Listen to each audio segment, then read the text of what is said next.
But Savitri के दिन ब्रह्मा जी के मुख से प्रकट हुआ है। सौभाग्यवती नारियां अखंड सौभाग्य के लिए बट सावित्री का व्रत आप लोग करते होंगे, कई लोग अखंड सौभाग्य के लिए करेंगे, क्योंकि इस बट के पेड़ के नीचे भगवान विष्णु शंकर जी से विनती करे थे वर के लिए, इसलिए अखंड सौभाग्य का देने वाला जिसका प्रॉपर्टी का झगड़ा चल रहा हो, अदालत में कोई केस चल रहा हो, किसी भी चीज का केस, अदालत में अगर किसी भी चीज की अगर केस चल रहा है तो बड़ के पत्ते के ऊपर बालू मिट्टी का शिवलिंग बना, बालू रेत का, बड़ के पेड़ के नीचे ही उसकी पूजन करें, उस पे 3 चम्मच दही चढ़ा दें,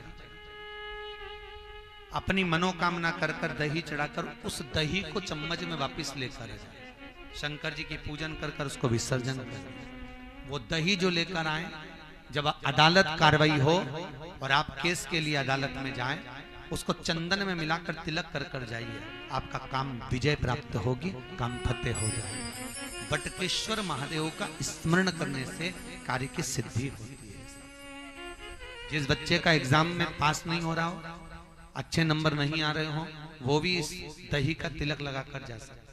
बटकेश्वर ऐसे भगवान शिव विराजमान हैं। 16 श्रृंगार में नारी के हाथ की चूड़ी का कलर अलग हो सकता है, चूड़ी की डिजाइन अलग हो सकती है, चूड़ी अलग हो सकती है, चूड़ी महंगी सस्ती हो सकती है, मंगलसूत्र की कीमत ऊंची नीची हो सकती है, पांव की बिछुड़ी की कीमत ऊंची नीची हो सकती है, कान के कुंडल की कीमत ऊंची नीची हो सकती है। तुम्हारे शरीर पर जितने जितने 16 श्रृंगार हैं उसकी कीमत ऊंची नीची हो सकती है। केवल मंगलसूत्र की डिजाइन बदल सकती है, नाक की लौंग की डिजाइन बदल सकती है, कान के बुंदे की डिजाइन बदल सकती है, हाथ की चूड़ी की डिजाइन बदल सकती है, पांव की पायल की डिजाइन बदल सकती है। केवल नारी के 16 श्रृंगार में एक श्रृंगार ऐसा है जिसकी कीमत जो पहले थी वही कीमत आज तक है और उसकी डिजाइन आज तक नहीं बदली। वो मांग का सिंदूर है, एक जैसी डिजाइन है और एक जैसी कीमत है। सारे श्रृंगार की कीमत अलग, पर मांग में जो सिंदूर डाला जाता है वो एक कीमत का होता है, एक डिजाइन का होता है और एक जैसा होता है, और वो सबसे भारी होता है। सावित्री यमराज से कह रही है मेरे पति को छोड़ दो। यमराज कह रहा है सावित्री तेरा पति मर चुका है, मांग के सिंदूर को पोंछ दे। सावित्री कहती है पूरा श्रृंगार उतार दूंगी पर मांग का सिंदूर नहीं पूछने दूंगी। तब यमराज ने कहा जब तक तू मेरे मांग का अपनी मांग का सिंदूर नहीं उतारती तब तक तू मेरे पास नहीं आ सकती। भगवान यमराज से सावित्री ने कह दिया मैं भी तुझे वचन देती हूं यमराज, मेरी मांग में जब तक सिंदूर है, जैसे सीता ने लाइन, लक्ष्मण जी ने लाइन खींच दी थी और सीता पार नहीं जा सकती थी, मैं भी तुझे वचन देती हूं जब तक नारी की मांग में सिंदूर है तब तक तू उसके पति को उसके सामने लेकर नहीं जा सकता। यह भी मैं तुझे कह देती हूं। यमराज भैंसे पर सवार होकर सत्यवान को लेकर जा रहा था, सावित्री से वचन पर वचन चल रहे थे। बड़ के पेड़ के नीचे छोड़कर आए। क्या चाहिए तुझको, क्या चाहिए तुझको,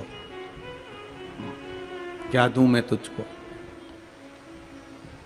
कुछ मांग ले मुझसे। सावित्री कहती है क्या दोगे आप, मेरे पति के प्राण दे दो बस वापिस, और कुछ नहीं चाहिए। यमराज यमलोक में प्रवेश करने लगा। मांग के सिंदूर में से थोड़ा सा सिंदूर सावित्री ने केवल हाथ में लेकर अपनी बिंदी पर जो लगाया, सत्यवान को लेकर यमराज अंदर नहीं जा पाया। बाहर खड़े होकर कहता है मांग ले, मैं तुझे एक वचन नहीं, तू बोले तो मैं 2 वचन दे देता हूं, तू बोले तो मैं 3 वचन दे देता हूं, तू मांग क्या चाहिए। तब सावित्री ने कहा देना चाहते हो, हाँ। अब यमराज को लगा कि लालच में पड़ गई सावित्री। तब कहा पहला वचन दीजिए, मेरे अंधे सास ससुर के नेत्र वापिस आ जाएं। यमराज ने कहा तथास्तु। दूसरा वचन दीजिए, मेरे सास ससुर अपने पोता पोती का मुख देखें। यमराज ने कह दिया तथास्तु।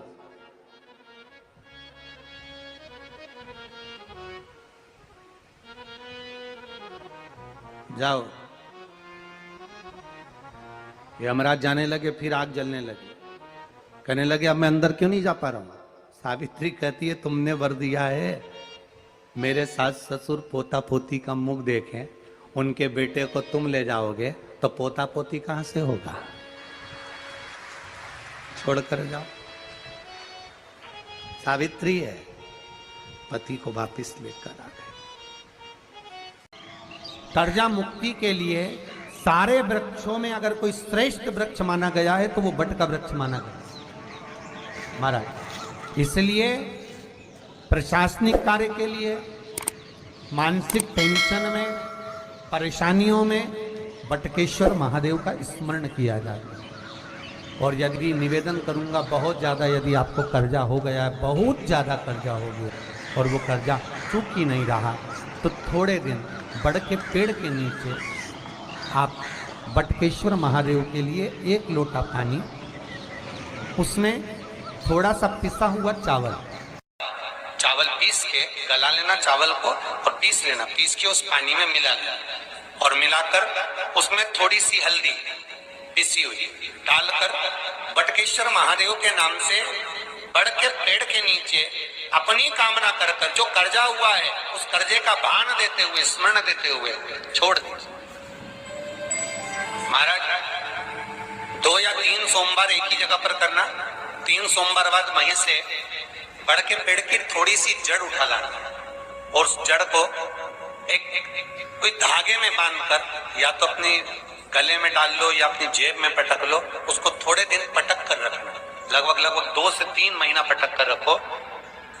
वो जड़ जैसे बड़ का पेड़ विस्तार होता है, पानी गिरे ना गिरे, जल वृष्टि हो ना हो, गर्मी पड़े ना पड़े, उसको कोई फर्क नहीं पड़ता। बड़ का वृक्ष आप रूप फैलता जाता, उसकी जड़ें अपने आप प्रबल होती है।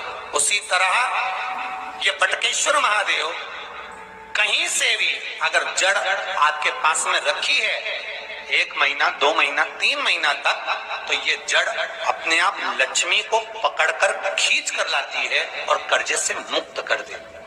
बटकेश्वर महादेव। पत्नी को कभी हल्का मत समझना। सावित्री का पति शांत हो गया था, मर गया था।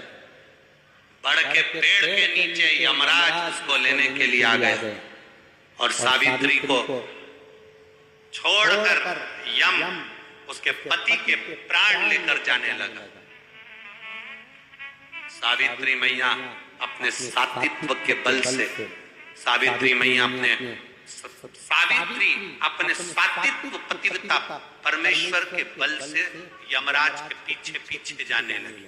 यमराज आगे, सावित्री पीछे, यमराज आगे, सावित्री पीछे। यमराज ने पलट कर देखा तो पीछे सावित्री आ रही थी। सावित्री से पूछा तू मेरे पीछे क्यों आ रही है? मेरे पति सत्यवान को तुम लेकर जा रहे हो, मेरे पति को छोड़ो। यमराज ने कहा इसका अंतिम क्षण है, मर चुका है, जाओ नीचे उसके शरीर का अंतिम संस्कार करो, नहीं तो कोई जानवर खा जाएगा। सावित्री बोली मैं जाने वाली नहीं हूं, मेरे पति को छोड़ो। यमराज कहते हैं हम जिसको पकड़ लेते हैं उसको छोड़ते नहीं है। यमराज लेकर जाने लगे, सावित्री और पीछे चली, सामने यमलोक था, अंदर सावित्री जाने लगी तो यमराज ने रोक दिया, रोक, कहां जा रही है तू, अंदर क्यों प्रवेश कर रही है, मेरे पति सत्यवान को छोड़ दो। यमराज प्रसन्न होकर बोले सावित्री आज मैं प्रसन्न हो गया तुझ पर, क्योंकि तू मेरे दरवाजे तक आई है, मांग तुझे क्या चाहिए। सावित्री कहती है मुझे 2 वर दे दो, मुझे 2 वर दे दो। अब तो यमराज प्रसन्न हो गया, ये अपने पति को भूल गई, इसने अपने पति को छोड़ दिया। ये अपने पति को भूल गई, इसने अपने पति को छोड़ दिया।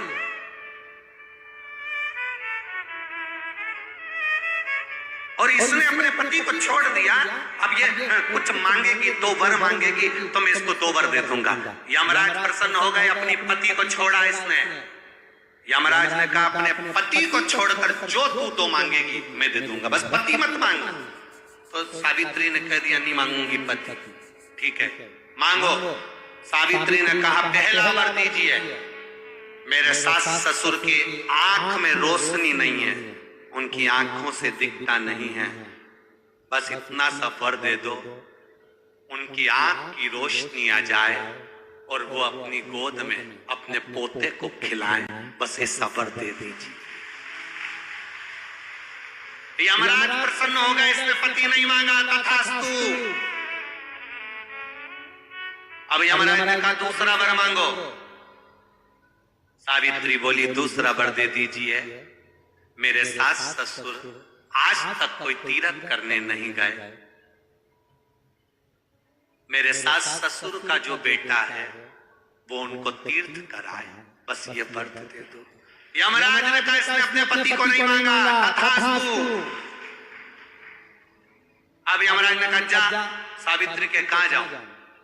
आपने कहा था मेरे सास ससुर जब आंखों से रोशनी पाए अपने पोते को खिलाएं, पति तुम ले जाओगे तो पोता आएगा कहां से? पति तुम ले जाओगे, पोता कहां से आएगा? और यदि मेरे सास ससुर के बेटे उसको तीर्थ कराएं तो मेरा पति अगर तुम ले जाओगे तो उनका बेटा ही तो है, तीर्थ कराएगा कौन? यमराज प्रसन्न हो गया, उसने उस सत्यवान को वापिस लौटा दिया। वो सत्यवान सावित्री। तो जितने भी यहाँ पर मेरे जीजा होन बैठे हैं और जितने आस्था चैनल पर कथा सुन रहे हैं, जितने मोबाइल पर कथा सुन रहे हैं, तुम अपनी पत्नी को कभी हल्के में मत लेना, बिल्कुल हल्के में मत लेना। तुमसे ज्यादा बल व्रत का, उपास का, भजन का ज्यादा बल, तुमसे ज्यादा बल इनके पास रहता है। तुम सोचो कि बोल रहे हो कि मैं मंदिर में हूं, उसको बिना घंटी के घंटी बजती है दिमाग, वो तुरंत पहचान जाता, तुरंत। अपने पति को धर्म पत्नी अच्छे से जानती है कि ये झूठ बोल रहा है, ये गलत बोल रहा है, तो भी वो उसको स्वीकार करती है। उसी तरह परमात्मा को मालूम है कि ये झूठ बोल रहा है, उसके बाद भी वो स्वीकार कर यहाँ तक बुला रहा है, ये उसको मालूम है।